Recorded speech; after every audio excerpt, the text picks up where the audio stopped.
Halo Shalom, Sobat Masalsa Podcast. Apa kabarnya hari ini? Tentunya luar biasa dan masih diberkati oleh Tuhan. Ya mungkin masih ada beberapa yang bertanya-tanya kenapa metode sermonnya jadi khotbah. Tapi nggak usah khawatir. Jadi beberapa minggu ini beberapa khotbah yang tampil di YouTube kami Masalsa Podcast dengan bentuk khotbah pribadi-pribadi. It's okay, tidak masalah. Tapi kami akan berusaha untuk uh, supaya sobat-sobat Marsa Podcast bisa tetap sampai firman Tuhannya dengan sederhana tapi tanpa menghilangkan makna sama sekali. Baik, hari ini saya akan memberikan firman Tuhan kepada kita untuk Minggu 7 April 2024. Tapi sebelumnya mari kita berdoa terlebih dahulu supaya Tuhan memberikan pemahaman dan pengertian yang daripadanya. Kita bersatu dalam doa. Bapa di surga, kami di hari ini, di saat ini hendak mendengarkan firman-Mu, belajar tentang firman-Mu. Biarlah kiranya Tuhan hadir dan Tuhan yang selalu termuliakan melalui firman yang hamba sampaikan kepada setiap Jumatmu, setiap sobat-sobat Marsa Podcast yang mendengarkannya. Di dalam nama Yesus Kristus kami berdoa dan mengucap syukur. Amin. Baik, sobat Marsa Podcast, hari ini di 7 April di tahun 2024. Minggu lalu kita sudah merayakan Paskah. Tentunya tapi selamat Paskah dulu untuk kita semua. Tapi yang jelas bahwasanya Paskah menjadi sebuah kekuatan bagi kita orang percaya bahwasanya ternyata bahkan kematian pun sudah dikalahkan oleh Yesus itu sendiri, dan tidak ada yang dapat membatasi dia dan tidak ada yang meragukan ketuhanannya dia, dan setiap janji dari perjanjian lama sudah digenapi tanpa ada yang miss satupun atau yang terlewatkan satupun. Baik, firman Tuhan hari ini diambil dari Injil dari surat surat 1 Yohanes. Saya memakai Alkitab perjanjian Alkitab baru, maksud saya terjemahan yang kedua ya, cetakan 2023. Jadi semoga sobat-sobat Marsa Podcast sudah bisa membeli ini karena bahasa yang lebih sederhana dan lebih mudah dipahami. Ya baik, saya akan bacakan firman Tuhan dari 1 Yohanes 1 ayat yang pertama sampai dengan ayat yang ke-10, dan kemudian dilanjut di pasal yang kedua di ayat yang pertama sampai dengan ayat yang kedua. Saya akan bacakan untuk kita semua. Demikian firman Tuhan. Apa yang ada sejak semula, yang telah kami dengar, yang telah kami lihat dengan mata kami, yang telah kami saksikan dan yang kami raba dengan tangan kami, tentang firman hidup, itulah yang kami tuliskan. Hidup itu telah dinyatakan, dan kami telah melihatnya.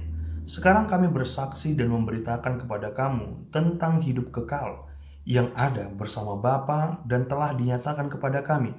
Apa yang telah kami lihat dan kami dengar itu, kami beritakan kepada kamu juga, supaya kamu pun mempunyai persekutuan dengan kami. Persekutuan kami adalah persekutuan dengan Bapa dan dengan anaknya, Yesus Kristus. Semuanya ini kami tuliskan kepada kamu, supaya sempurnalah sukacita kita. Inilah berita yang telah kami dengar dari Dia dan kami sampaikan kepada kamu. Allah adalah terang, dan di dalam Dia sama sekali tidak ada kegelapan.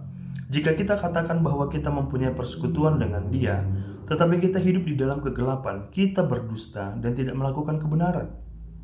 Jika kita hidup di dalam terang, sama seperti Dia ada dalam terang, kita mempunyai persekutuan seorang dengan yang lain, dan darah Yesus anaknya itu menyucikan kita dari segala dosa.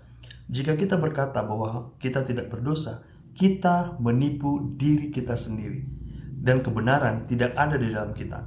Jika kita mengaku dosa kita, Ia setia dan adil, sehingga Ia akan mengampuni segala dosa kita dan menyucikan kita dari segala kejahatan.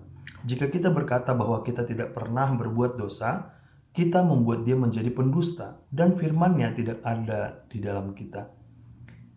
Selanjutnya, anak-anakku, hal-hal ini kutuliskan kepada kamu, supaya kamu jangan berbuat dosa. Namun jika seseorang berbuat dosa, kita mempunyai seorang pengantara kepada Bapa, yaitu Yesus Kristus yang adil. Dialah pendamaian untuk segala dosa kita, dan bukan untuk dosa kita saja, tetapi juga untuk dosa seluruh dunia. Baik, saudara terkasih, sobat-sobat Marsausa Podcast, firman ini adalah firman yang ingin mengajarkan kepada kita tentang bagaimana dan apa tujuan Yesus hadir di bumi ini, mengalami penderitaan, lahir di tempat yang hina, and then kemudian dia mati dengan begitu menyengsarakan, begitu sengsaranya, dan kemudian dikubur dan kemudian bangkit dari kematian dengan kekuatannya sendiri. Nah, saudara terkasih, kalau kita memperhatikan di ayat pertama dengan ayat yang kelima, ayat keempat, ini adalah bentuk dari sebuah sapaan, tapi di dalamnya berisikan tentang kesaksian, gitu kan. Karena memang apa yang disampaikan mulai dari ayat pertama dan kemudian sampai ke ayat keempat, penulis dalam hal ini Rasul Yohanes menceritakan tentang apa yang telah mereka lihat, apa yang telah dinyatakan kepada mereka. Walaupun mungkin begini, walaupun sebenarnya ketika Yesus menceritakan itu semua, menunjukkan semua kuasanya, murid-murid pada saat itu, at the present time gitu, waktu di momen itu, mereka belum mengerti. Jadi teks ini berbicara tentang bagaimana mereka akhirnya memahami lambat laun tentang firman Tuhan itu.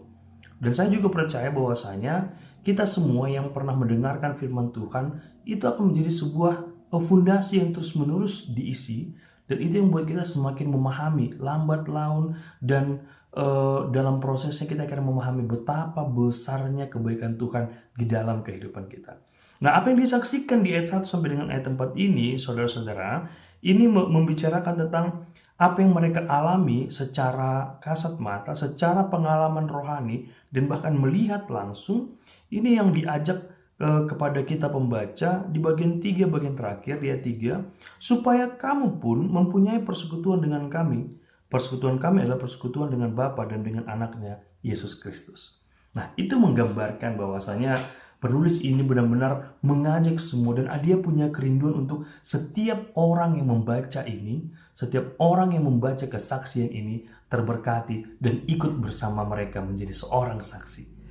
Nah, ini pelajaran pertama yang menurut saya, kalau kita diskusikan hal ini berikhtisar, ya, berkeinginan bahwasanya setiap kita yang sudah mengalami Yesus dan yang sudah merasakan kebaikan Yesus, harusnya semenggebu-gebu itulah kita menceritakan, menyaksikan kebaikan Tuhan kepada semua orang, siapapun itu, tentunya dengan cara yang bijaksana. Bukan berarti kita harus memaksakan orang untuk percaya Kristus, ataupun memaksakan, aku udah mengalami kok, ya kamu harus percaya dong meskipun kamu tidak mengalami. Ada prosesnya dan ada tahapan-tahapannya. Tapi yang jelas di ayat 1 sampai dengan 4 ini adalah bentuk dari sukacita penulis teks kita ini, bahwasanya dia ingin menyebarkan, dia ingin mengabarkan kepada kita sampai hari ini, di momen ini yang sudah ribuan tahun berlalu, nats ini masih sangat relevan bagi kita, dan ini yang harus kita hidupin, saudara-saudara. Itu bagian pertama. Nah, bagian kedua saya akan berusaha untuk menyederhanakan supaya sobat-sobat Marsha Podcast bisa juga hidup dan juga mengalir di dalam teks kita ini, dan bagaimana sebenarnya yang dimaksudkan. Nah, di bagian 5 ayat 10, setelah dia bersaksi, dia mulai menceritakan deskripsinya.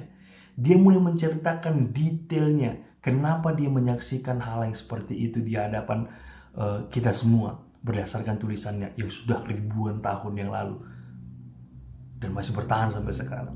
Dikatakan bahwasanya inilah berita yang telah kami dengar dari dia. Ini artinya mereka adalah orang pertama yang mendengarkan. Artinya mereka pendengar langsung dari sumber utamanya. Dikatakan, sampaikan kepada kamu, Allah adalah terang, dan di dalam dia sama sekali tidak ada kegelapan. Wah, luar biasa sekali, saudara-saudara. Walaupun sebenarnya ada dalam kehidupan ini orang akan berkata tidak mungkin cahaya terang ada ketika kegelapan itu ada. Tapi berdasarkan firman Tuhan, bahwasanya terang itu mengusir segala kegelapan. Bahkan terang itu pun mengusir semua bayangan, kan begitu. Orang yang berada di sekitar terang, dia tidak akan punya bayangan. Nah, walaupun pada saat ini kita berpikir bahwasanya bagaimana memahami terang itu di dalam diri saya, ketika saya pun masih dibayang-bayangi ketakutan, keraguan, ataupun masa depan, cita-cita, keluarga, finansial, karir, dan lain sebagainya, itu menjadi sebuah pergumulan. Tapi it's okay, karena itu adalah hal yang wajar. Namun yang perlu saya sampaikan hari ini adalah kita harus menyatakan dulu pertama bahwasanya Allah adalah terang. Ya, ketika kita dekat dengan Allah, dekat dengan terang itu, maka kita bisa menjadi terang.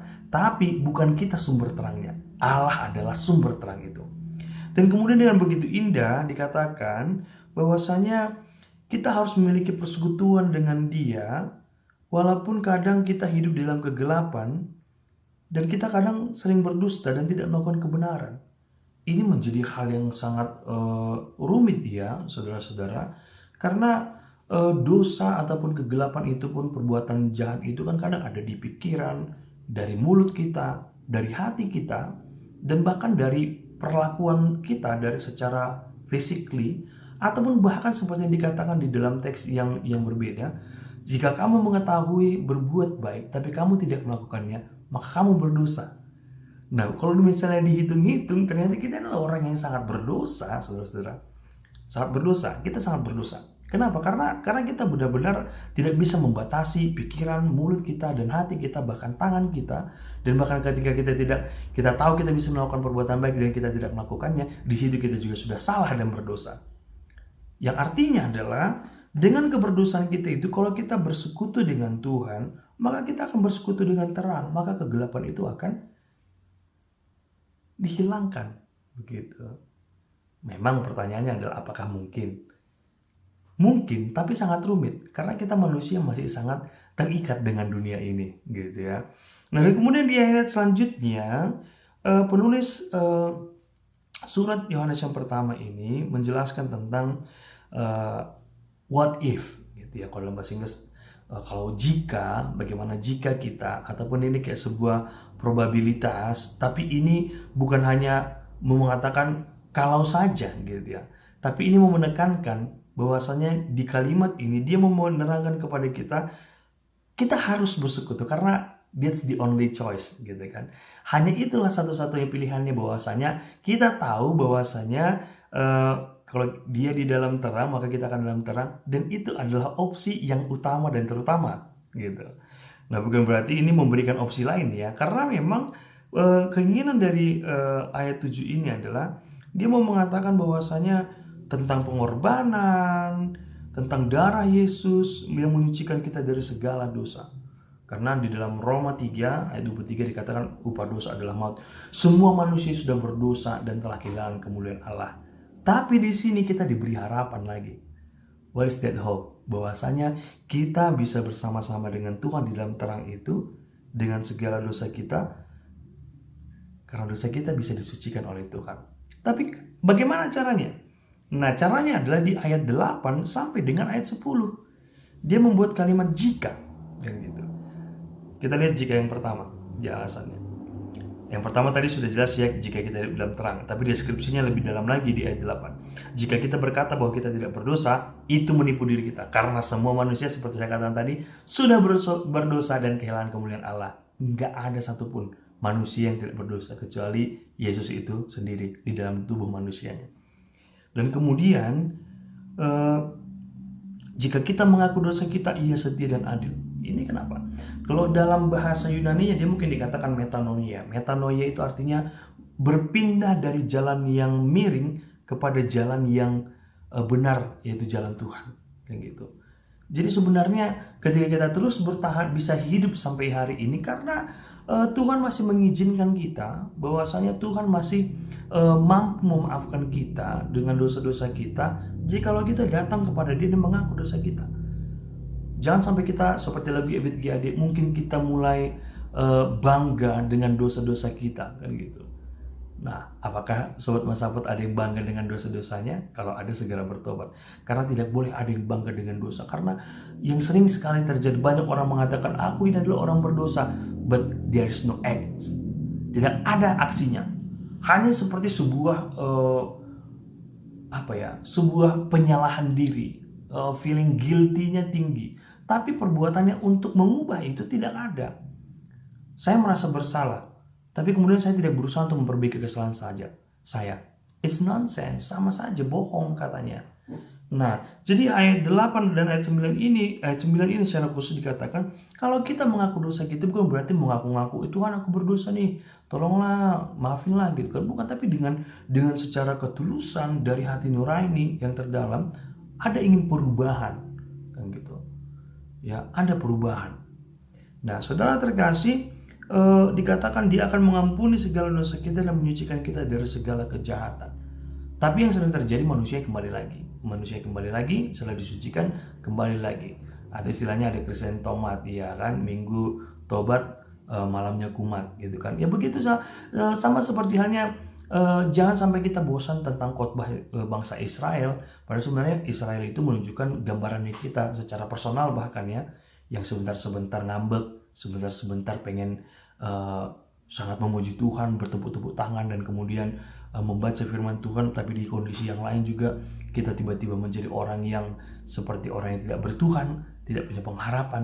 Dan itu adalah pergumulan kita sampai saat ini. Dan hampir rata-rata manusia berpikir hal yang sama. Dan kemudian di ayat 10 dikatakan, jika kita berkata bahwa kita tidak pernah berbuat dosa, kita membuat dia menjadi pendusta, dan firman yang tidak ada dalam kita. Ya benar. Karena kalau misalnya kita mengaku diri kita tidak berdosa, berarti kematian dia di kayu salib itu menanggung dosanya siapa?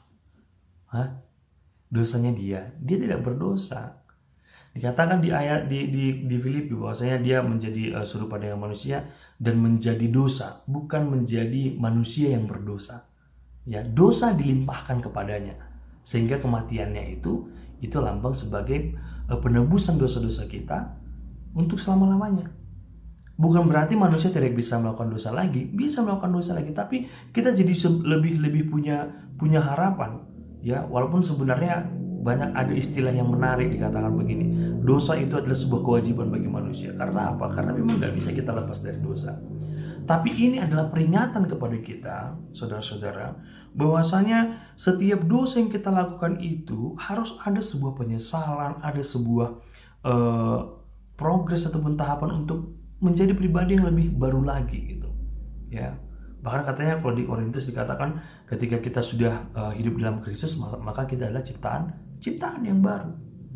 Nah, kita harus terus kita perbaharui terus. Kalau keselamatan itu, kematian Yesus itu hanya sekali untuk selama-lamanya.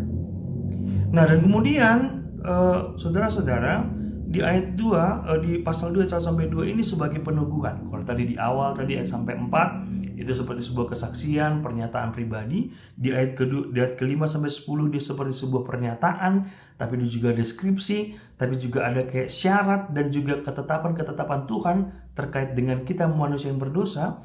Dan di pasal 2 ayat 1 sampai 2 yang diambil melalui teks kita ini menunjukkan tentang bagaimana kita seharusnya hidup. Dan bagaimana kita bisa hidup sampai hari ini. Karena ada pengantara. Kalau misalnya saudara-saudara pernah lihat gambar gitu ya, jurang di antara manusia, Tuhan, dan jurang itu adalah dosa yang memisahkan kita dengan Tuhan. Akhirnya menjadi jembatannya adalah salib, Yesus itu sendiri. Dan dialah pengantara. Itu makanya sering sekali setiap Natal dikatakan karena begitu besar kasih Allah akan dunia ini. Ya, karena kasih Allah, bukan karena manusianya, kan gitu. Kita diselamatkan bukan karena kesetiaan kita, tapi karena kesetiaan Allah kepada kita. Manusia nggak ada yang setia sempurna seperti Allah. Tapi yang jelas saudara terkasih, di ayat 1 dan 2 di pasal 2 ini, dia mau menjelaskan identitasnya siapa. Kalau tadi di awal tidak ada penyebutan nama, tidak ada penyebutan tokohnya, walaupun ada indikasi yang mengarah kepada Yesus, tapi di pasal 2 ayat 1 dia menjelaskan siapa yang dimaksud, tentang terang tadi, tentang penebus tadi, tentang penyelamat tadi, tentang sumber dari persekutuan ataupun inti dari persekutuan itu, namanya adalah Yesus Kristus. Ya, ini jelas, definitely. Dan kemudian di ayat 2 dijelaskan lagi, dialah pendamaian untuk segala dosa kita, dan bukan untuk dosa kita saja, tetapi juga untuk dosa seluruh dunia. Apa maksudnya? Maksudnya kita yang sudah mendengarkan firman ini dan percaya tentang firman ini, kita harus mengatakan ini kepada seluruh dunia. Jikalau ada yang belum mendengarkan ini, jikalau ada yang belum sampai memahami hal ini, kita harus perlahan-lahan mengabarkan ini berdasarkan kehidupan kita, kesaksian kita. Semoga Tuhan selalu menyertai kita, saudara terkasih. Biar kiranya firman ini menjadi sebuah sumber ataupun jadi oase kehidupan, ya, yang mengingatkan kita betapa kita berdosanya kita, betapa tidak sempurnanya kita, betapa tidak ada satupun dari kita yang mampu eh, menghasilkan terang itu sendiri. Dikatakan seperti topik hari ini adalah hidup di dalam terang. Bagaimana kita bisa menjadi terang? Harus hidup di dalam terang itu. Bagaimana kita bisa memahami terang itu? Kita harus mengenal terang itu. Dan kita tahu sekarang terang itu adalah Yesus Kristus. Dan kita hidup di dalam Dia. Semakin jauh kita dari Yesus Kristus, maka terang kita akan semakin redup. Tapi semakin dekat kita kepada Kristus dan kemudian kita mengabarkan terang itu, mengabarkan kebaikan itu, mengabarkan tentang Yesus itu kepada seluruh dunia, maka itu akan menjadi tanggung jawab kita dan itu akan menjadi kesukaan bagi Tuhan Yesus Kristus. Semua kita yang adalah saksi Kristus terus menjalankan firman ini karena tugas yang utama dan terutama bagi kita orang Kristen adalah mengabarkan keselamatan itu, mengabarkan betapa baiknya Yesus Kristus, betapa luar biasanya Dia yang mengenal kita, memahami seluruh kehidupan kita, masa depan kita, dan sampai kita sampai kepada kehidupan kekal. Dia sudah paham dan Dia sudah mengerti bagaimana kita menghidupinya dan bagaimana kita menjalaninya. Tetap kita meminta bimbingan Roh Kudus supaya Roh Kudus yang memampukan kita, menguatkan kita. Amin. Selamat menjalani kehidupan saudara-saudara terkasih, dan tetaplah berpengharapan kepada Yesus, dan tetaplah berada dalam persekutuan dengan Kristus, dan tetaplah berada dalam terang, supaya kamu tetap menjadi terang bagi dunia ini dan tetap menjadi saksi tentang kebaikan Kristus. Amin. Kita bersatu dalam doa. Bapa di surga, terima kasih untuk segala kebaikan-Mu. Terima kasih untuk firman yang bisa kami dengar. Terima kasih untuk kesaksian yang sangat luar biasa yang bisa kami dengarkan, Tuhan. Begitu indahnya. Biarlah kiranya Bapa, firman-Mu di hari ini dari surat 1 Yohanes 1 ayat 1-10 dan 1 Yohanes 2 ayat 1-2 memberikan pencerahan bagi hidup kami, memberikan semangat bagi kami, bahwasanya ada tugas dan tanggung jawab yang harus kami terus lakukan ketika kami sudah menerima dan menyambut keselamatan yang daripada Tuhan. Terima kasih Bapa untuk firman-Mu. Biar kiranya saudara-saudara yang mendengarkan firman ini semakin terberkati dan semakin rindu untuk belajar tentang firman Tuhan. Di dalam Yesus Kristus kami berdoa dan mengucap syukur. Amin. Shalom, sampai jumpa kembali Sobat-Sobat Marsabar Podcast.